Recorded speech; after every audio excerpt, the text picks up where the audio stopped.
Hi friends, so in this video we shall be discussing an approach towards a thyroid nodule. So the first step that is important in an approach to thyroid nodule consists of your history and clinical examination. So let's take a look at the points in nutshell that should be done in your history taking.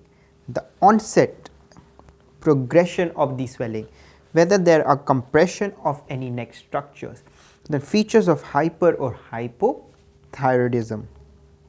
Then if there is any presence of eye symptoms, any treatment received prior to the presentation of a thyroid nodule, any significant family history and community history with specific focus on the dietary intake of the iodine, right. And the clinical examination would include your thyroid examination, examination of the swelling proper, and to look for any compressive features or to look for the thyrotoxicosis sign like in form of eye signs, right. Now once this is done, then we measure the serum TSH level, right. Now if this thyroid stimulating hormone level is low, then we do a radioisotope scan. Now on this radioisotope scan, if it is a hot nodule, that means it is an overactive nodule, then we need to go for an iodine therapy or surgery. Whereas if it is a cold nodule on your radioisotope scan, then that means that there is no isotope uptake. So in such cases what we need to do is to proceed for an ultrasound, right. And also if your serum TSH level is high or normal, then in such cases also we proceed towards a ultrasound. So we do a high resolution ultrasound, which is usually in the frequency 7 to 13 megahertz. So what we check over here is that regarding the margin. So the features that I have described over here are the features suggestive of malignancy, like whether the margin is ill-defined, any irregular shape, a hypoechoic, a microcalcification presence, hypervascular, elastography, then the lymph node status and the architectural distortion. In your lymph node status, the features that are suggestive of a malignant lymph node include loss of fatty hilum, a transverse diameter greater than 7 mm, heterogeneity of the lymph node and presence of microcalcification. So now on the basis of this ultrasound features, they are classified into high or intermediate category, a low category, a very low risk lesion or a benign lesion. So in case of a benign lesion, we don't do a fine needle aspiration cytology, whereas in case of a very low, we do a fine needle aspiration only if the lesion is more than 2 centimeter. Now in case of low risk lesion, we do fine needle aspiration cytology only if the lesion is more than 1.5 centimeter, right. And in case of a high or intermediate lesions, we do FNA if the size is more than 1 centimeter. Now how do we classify this into high, intermediate, low, very low and benign? So if we look at this diagram over here, now high suspicious would include your microcalcification, hypoechoic and irregular margin, hypoechoic with irregular margin, hypoechoic taller than wider. Then if you see over here, it is hypoechoic, irregular margin and extrathyroidal extension. Then hypoechoic, interrupted rim calcification with a soft tissue extension and nodule with irregular margin suspicious of left lateral lymph node. Now your intermediate suspicious would be hypoechoic solid with regular margin and hypoechoic solid with a regular margin over here too. Now the low suspicious criteria would include your hyperechoic, right, hyperechoic solid, regular margin and a partially cystic with an eccentric solid area as demonstrated in this ultrasonography image. Now your very low suspicious would include your spongiform or a partially cystic with no suspicious feature, and a benign would be your only cyst. So we have further written it down here for you. So high risk feature include your solid hypoechoic or solid hypoechoic or partially cystic nodule with irregular margin, microcalcification taller than wider, extrathyroidal extension and rim calcification. The intermediate intermediate risk lesions would contain hypoechoic solid nodule with smooth margin without any microcalcification, ET, or taller than wider shape. Your low suspicious would be isoechoic, hyperechoic solid nodule or partially cystic nodule with eccentric areas without microcalcification, taller than wider and irregular margin. And your very low suspicions would include your spongiform or partially cystic nodule without any sonographic features, and your low and your benign would be including only your cyst. So, these are your sonographic features on the basis of which you classify the lesions into high risk, intermediate risk, low risk and benign lesions, and then you perform a fine needle aspiration cytology.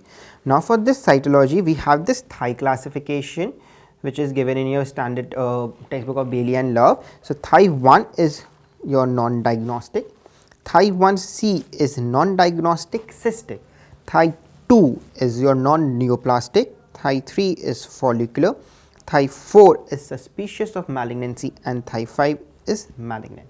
Now, there is another system which is your Bethesda classification, where category 1 is your non-diagnostic or inadequate, category 2 is your benign, category 3 is your ATP or follicular lesion of undetermined significance, category 4 is your follicular neoplasm, and category 5 is your suspicious of malignancy, and category 6 is your malignant lesion, right.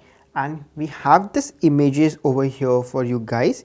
So, this is your image A, like as you see over here for your image A. So, these are benign colloid nodules with your bland appearing follicular cells, as you see in presence of an abundant colloid, right. So, this is your category 2. Then we have this image B. So, if you see in the image B over here, which is your category 3 or atypia of undetermined significance. So, if you see over here, the follicular cells are arranged showing the nuclear enlargement of most nuclei, right. So, there is nuclear enlargement over here of the most nuclei with occasional intranuclear groove. So, there is enlargement of nuclei with an occasional intranuclear grooves, right. Now, we have this image C, which is your category 4. So, if you look over here in this category 4, you have this follicular neoplasm. So, this have this high cellular aspirate which are composed of your uniform follicular cells. So, the cellular aspects are composed of uniform follicular cells arranged in your microfollicles, right. So, uniform follicle cells arranged in microfollicles. Now, we have this D, which is your category 5, which is your suspicious of malignancy. So, if you see over here, you have the microfollicular groups over here showing your nuclear enlargement, right. So, over here the microfollicular group shows your nuclear enlargement and pale chromatin, right. So, this is your category 5, and then we have your category 6, right. So, if you see over here, you have this features of papillary thyroid carcinoma, where we have enlarged oval orphan Annie I nuclei, multiple intranuclear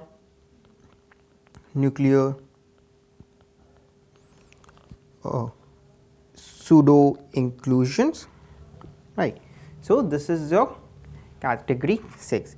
So, this was your histopathological images of the cytology. So now on the basis of what you get in your cytological findings, it forms the basis of your treatment.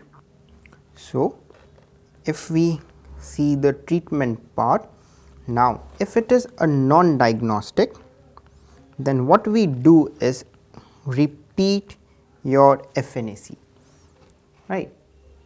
Now if it is benign, we follow up the patient. Now if it is your ATP of undetermined significance or a follicular neoplasm, in such cases we repeat with your molecular testing or perform a surgery. Now if it is suspicious of malignancy or it is malignant, then in such instances we do a surgery. And for your molecular testing, the most important genes that have to be tested in molecular include your RET, PTC gene, PPAR,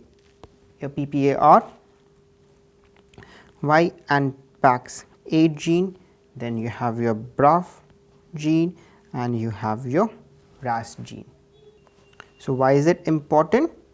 Presence of mutation was strongly suggestive of cancer, right. So this is all about your approach to a thyroid nodule. So if we just revise this once again, so first step would be your history and clinical examination, followed by your serum TSH level, then it would include your ultrasound, then it would include your cytology. Now on the basis of cytology, it would include your treatment plan, which would be, if non-diagnostic, we need to repeat benign follow-up, AUS and FN, repeat with molecular testing or surgery. Suspicious of malignant, we need to do a surgery, right. Molecular testing, the important genes that we need to remember are RET, PPRY, BRAF and RAS. Now because presence of mutation in any is strongly suggestive of cancer.